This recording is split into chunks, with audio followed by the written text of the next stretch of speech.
Hello and welcome to Lost in Sci-Fi and Fantasy. I'm your host Leo, and this week we're actually doing something a little bit different than what I said that we were going to do last week. Last week I said we were going to do Fallout, the TV series, but I've decided to change it a little bit because I forgot that this weekend at least, was, International Star Wars Day. So I should do something Star Wars. And what better than to do Episode 1, The Phantom Menace, especially since it's been recently re-released in theaters for its anniversary. So, exciting times. So I decided to do Phantom Menace instead, because I rolled a couple of different ideas around in my head as to what I could do. Like, recently the Bad Batch season ended, or series even ended, but the problem is I'm behind on that series, and then there's also the question of, since it's a direct sequel to the Clone Wars, should I start with the Clone Wars first instead? So I figured, why not just start with literally just the one that's labeled Episode 1, and we'll go from there. I need to start covering more Star Wars content at some point, so why not now? And with Episode 1. Now, I could have started on release order, but I decided to do it in, chronological order because why not? It makes the organization a little bit easier overall. Plus, again, it's in theaters again for its 25th anniversary. So, why not talk about it? So my history with this movie is a little bit complicated because I went on a bit of an arc with it, where at first I actually quite liked the movie when I was younger, found nothing wrong with it, and I overall enjoyed it. But as I got older, I tended to kind of follow the crowd a bit more, and was saying, I don't like it, it's silly, it's dumb, and boring, because there was actually a few times where I did end up falling asleep during the movie, because they really do have a little bit too much on the political side of things, and specifically in the whole Senate meetings. That can get a bit boring, especially for someone who is trying to watch a movie on a whim, and then all of a sudden it's like, cool opening action sequences, and then boring political stuff for like 10 minutes straight. And then it starts to pick back up. But, yeah, I had trouble with that, but I've recently grown a new appreciation for the film, and especially the people who made it. I used to also think, oh man, they really overdid it with the CGI and whatnot, but then I've learned, no, they actually, a lot of the stuff in like Phantom Menace and a good chunk of the prequels are practical, which I find very interesting. Though there are some fun things that you can notice, like how the choreography is a little bit off, but that's beside the point. But yeah, so overall, I do enjoy this movie, and I do recommend it to anyone who's interested in Star Wars, though probably wouldn't recommend it as the first thing to watch, as in general the prequels can be a little bit dry on first tasting, and is probably not the best introductory Star Wars thing.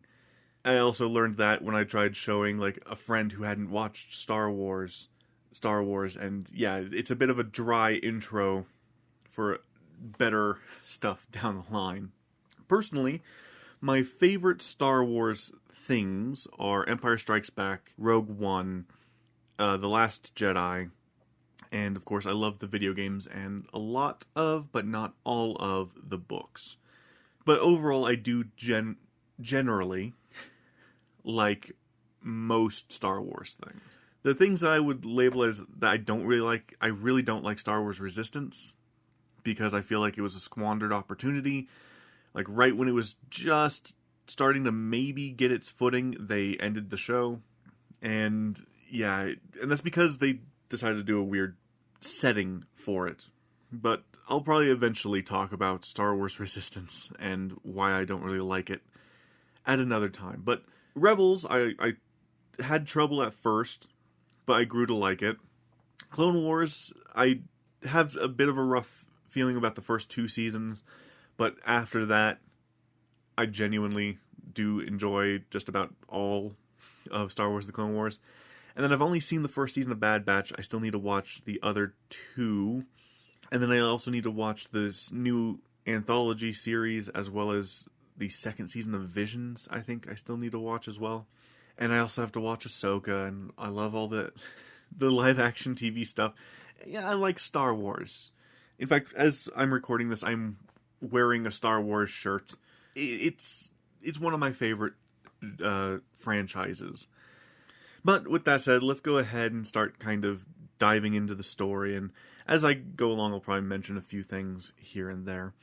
But yeah, so the opening, just like all, at least mainline Star Wars movies, begins with a title crawl, explaining to you the situation in the galaxy.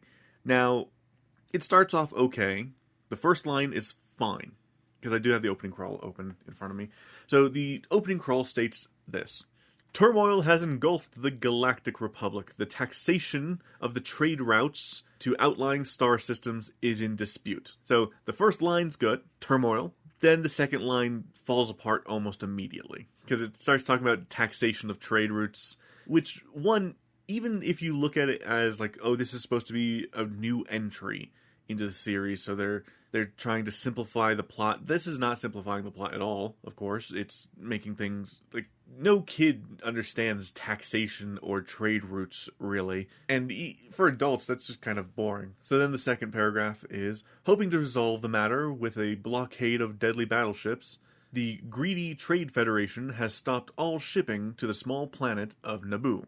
Again, it's talking about a trade blockade, but overall, it's not the worst second paragraph. It does at least set up where we're going and where we're starting. While the Congress of the Republic endlessly debates this alarming chain of events, the Supreme Chancellor has secretly dispatched 2 Jedi Knights, the guardians of peace and justice in the galaxy, to settle the conflict. So, yeah, it's not the best opening crawl, but I guess in some cases it's not the worst, I think. I think there might be one worse one down the line, but I can't fully remember. We'll keep a running look at the opening crawls to see how well it sets up what's going to happen, as well as whether or not it's actually an exciting premise to start off the movie with. In this case, it sets up the premise pretty well, because most of the movie is centered around the blockade of Naboo, with, some side tangents elsewhere. But it also helps reestablish the fact that the Jedi, like, this is a different thing from the original trilogy. The Jedi are a powerful organization that is used as like a peacekeeping force, and also to go settle disputes. So that's fine. Then we go into the opening scene where Qui-Gon and Obi-Wan land in the Trade Federation flagship and go into a meeting room and get gassed, and their ship's destroyed, and so they have to escape down to the planet. Overall, I actually really like this scene. And I will say that I feel that there's a good chance that my opinions on the prequels started off, so the reason that they probably started off so positive and then went negative is probably Lego Star Wars the video game, because Lego Star Wars the video game does have a good imprint on my mind when it comes to these things. Because I played that game, and occasionally still play that game a lot. So when it comes down to it, this being the opening level of that game, as well as technically the opening level of like the newest version of Lego Star Wars, the game, the Skywalker Saga, it's imprinted on me. So of course I enjoy this opening, as it does have a good amount of action. It introduces the droidicas, which I do love. But, yeah. Anywho, so from this point, they escape on a dropship, a droid dropship, down to Naboo as the invasion begins. They run into Jar Jar, who is, notoriously one of the most hated Star Wars characters, but he's not that bad of a character. Like, yeah, he is the goofy comic relief, but in the grand scheme of things, it's not that bad. He's definitely a bit of a palate cleanser to the more dry political stuff that's to come, and is part of a lot of the discussions that are going on. But I think that a big reason that these political discussions and whatnot are introduced is to help set the scene for the greater galactic conflict that is one brewing, as well as, just in general what's going on.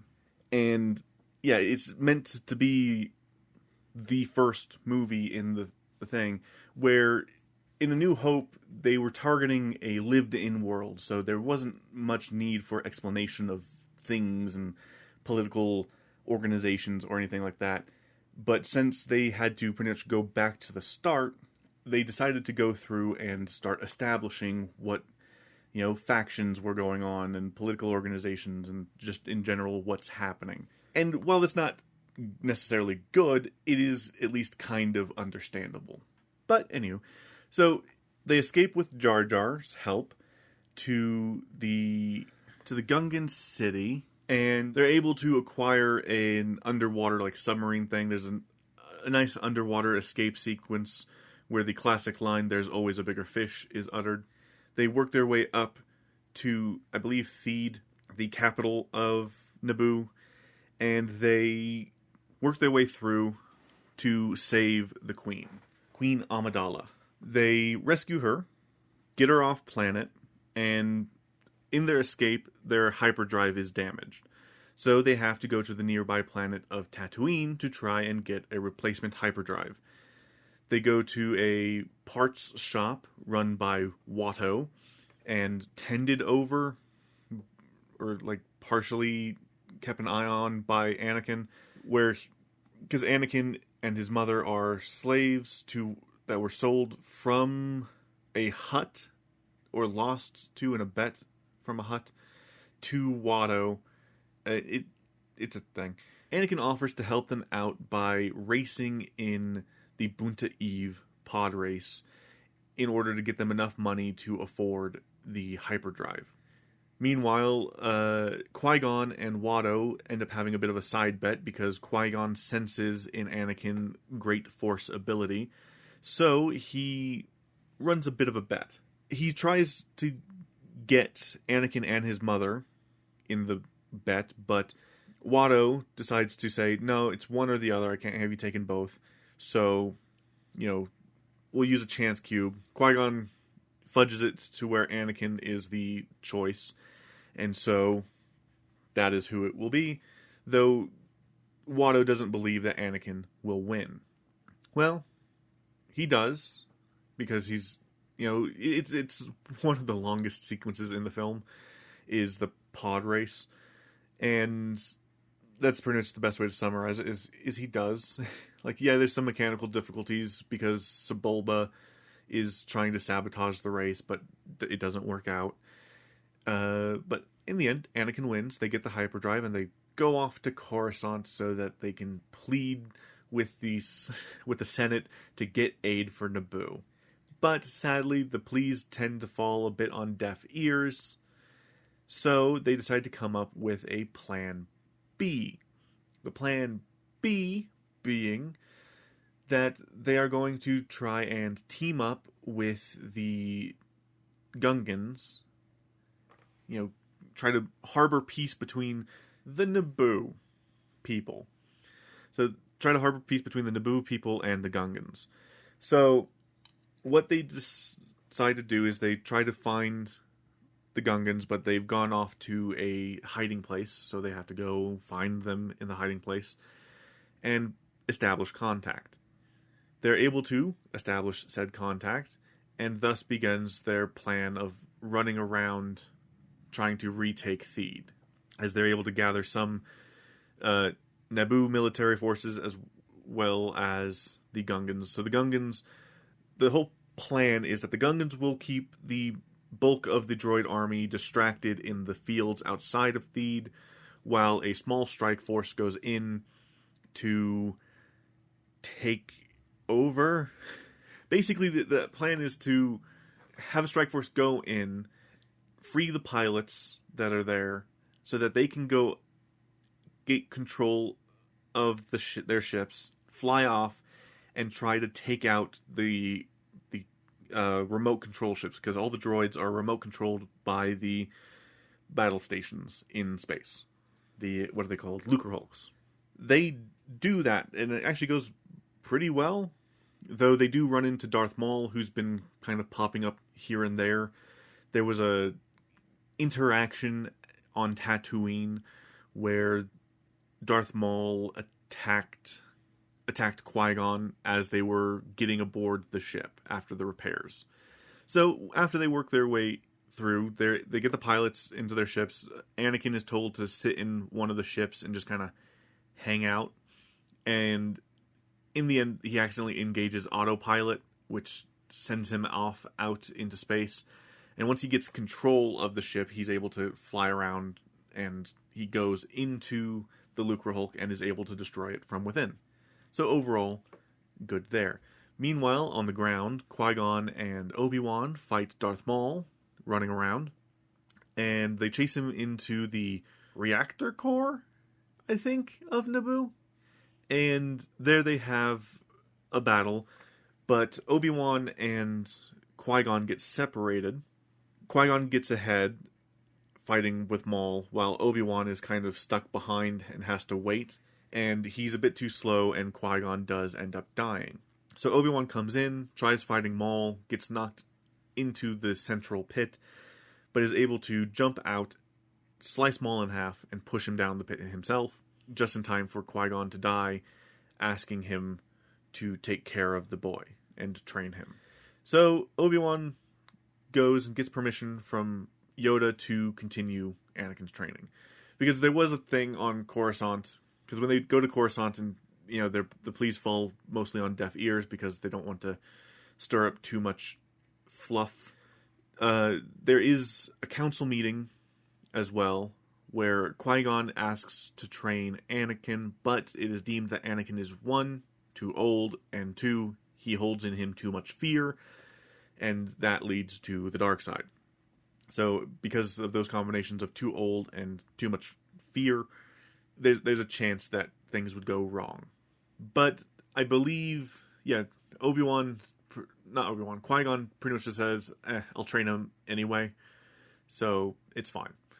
But yeah, jump back forward. Everyone meets to celebrate. There's a whole thing. Anakin is made a Padawan, and again was approved to be trained by Obi-Wan.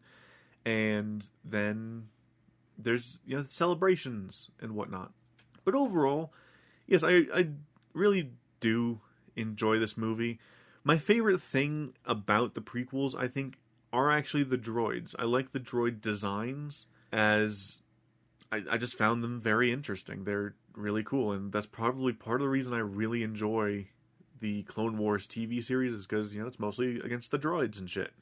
And, they're just a fun design. While maybe not the most interesting enemy type, it's cool. Darth Maul, of course, is a really cool design and cool enemy concept, but I do understand where people felt that, at least in this movie, he was underutilized. But the future content did try to make up for that by bringing him back. In fact, in almost each iteration, like in Legends, as it's now been called, as well as the current actual expanded universe, Maul comes back. He always came back. And while his story is now fully done, he did have a good story told around him. And I think that that's kind of what matters. Though even then, a good chunk of his story isn't finished. Because the last we saw of him was him dying to the hands of Obi-Wan. But the last we saw of him in active media was in Solo, as he was running Crimson Dawn, I believe it was. So there's a good chance that we will see more of him in other things. Even potentially we might see him in the upcoming Star Wars game Outlaws, as that does have to do with criminal organizations. And we do still have yet to see how he transitions from being the top of a criminal organization to pretending to be a frail old man in order to get close to Ezra. So that's going to be an interesting thing to see. But, yeah. We can talk some designs and whatnot. Jar Jar's design's pretty good. You know, big floppy ears, tongue. I do find the behind the scenes hilarious, seeing Ahmed Best with the helmet on. It's quite funny. But I also kind of want to talk about Yoda, because Yoda actually has two different designs in this film, depending on the version of the film that you have. Now, I believe the current official version is the CGI version because they wanted to keep it consistent. Because from the second movie on, they use CGI because they have Yoda doing more things. But I do think that overall, the puppet version from this version of the film, or from the first version of the film, isn't bad. It's kind of interesting, at the very least. And they were trying to go for a younger Yoda look, but it doesn't fully work in comparison to how he looks in later films. But it kept it consistent with those original films at first, at the very least. But of course, there's always been a wide variety of Yoda designs, because in Clone Wars there's his kind of squished design, and then in Rebels probably had one of the worst Yoda designs in my opinion, if I'm being honest. I really did not like the Rebels Yoda. Rebels Yoda haunts my nightmares. But in comparison, both the CGI version and the puppet version are fantastic. I do kind of agree with the argument that Tatooine is a bit overused in the Star Wars franchise, as it appears in both episode 1, 2, 4, 6, 9. So it appears in at least 5 movies, as well as it gets kind of retread on quite a bit. And I could be missing potential visits to Tatooine. There isn't one. Is there? No, I don't think there is.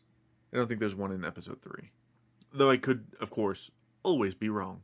But yeah, I do agree that Tatooine is a little overused in Star Wars media. Especially since, you look at, Mandalorian as well as the Book of Boba Fett, and it's just constantly surrounding Tatooine. So, yeah.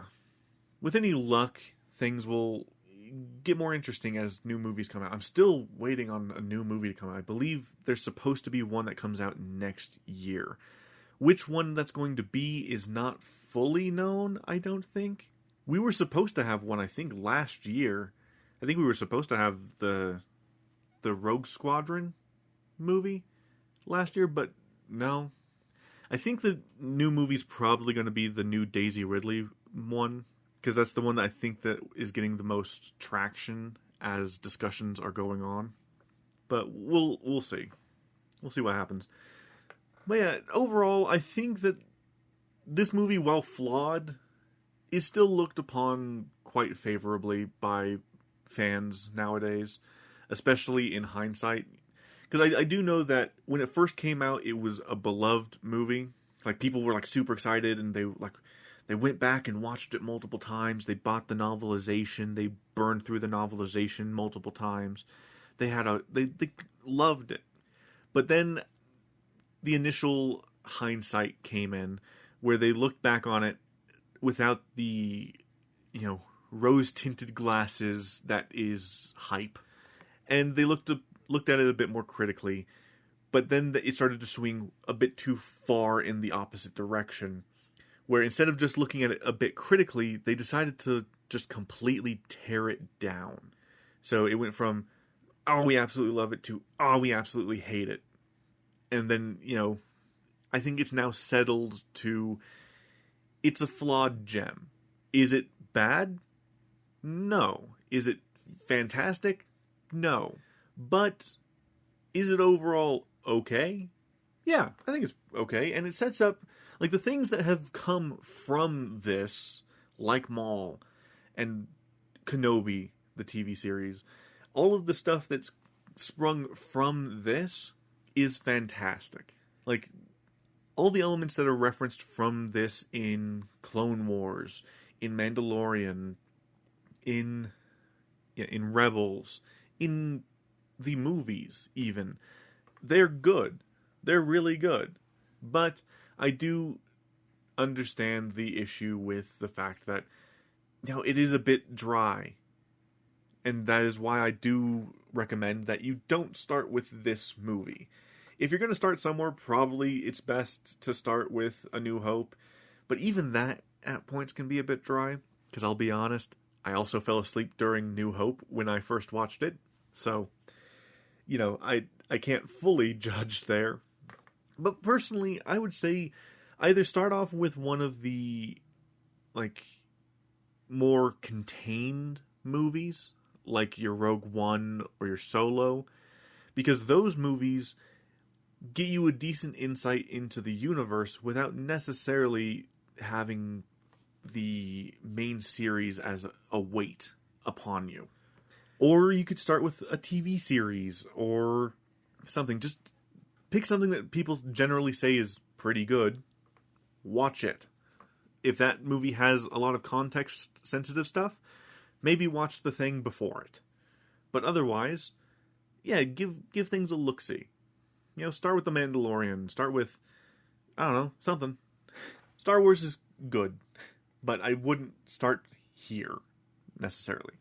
But overall, that is, I believe, all I have to say currently about Star Wars Episode 1, The Phantom Menace. When will I do Attack of the Clones? I don't know. When will I do any of the TV series? I don't know. We'll find out eventually, because I do have a lot of stuff to get through. Speaking of, one of those things is what we're talking about next week. Next week, we are going to finally be talking about Fallout, the TV series. I did start watching Episode 1, and it does seem quite interesting, and I will need to definitely sit down and focus on it in order to get a good feel for the series. But do look forward to that. On the challenge side of things over on the RPG Hangout podcast feed, I just finished Shadow of the Tomb Raider, and I did an episode on it, and I am starting Wild Arms, so hopefully, fingers crossed, I will finish Wild Arms in time for, the episode to go up, but that is to be seen. I'm hopeful, but there is still a lot of things to do before I can fully sink my teeth into it. But if things go like how when I first played a bit of Wild Arms, they should progress pretty fast. But anywho, with that said, I believe that is it. If you guys liked this and you're watching/listening on YouTube, feel free to like, comment, subscribe, and all that good stuff. But if you are listening on any podcast catcher of your choice, feel free to rate, review, share with your friends. And again, if you are interested, feel free to check out the challenge on the RPG Hangout podcast feed. But with that said, thank you guys once again for listening. I will talk to you guys next week. Goodbye.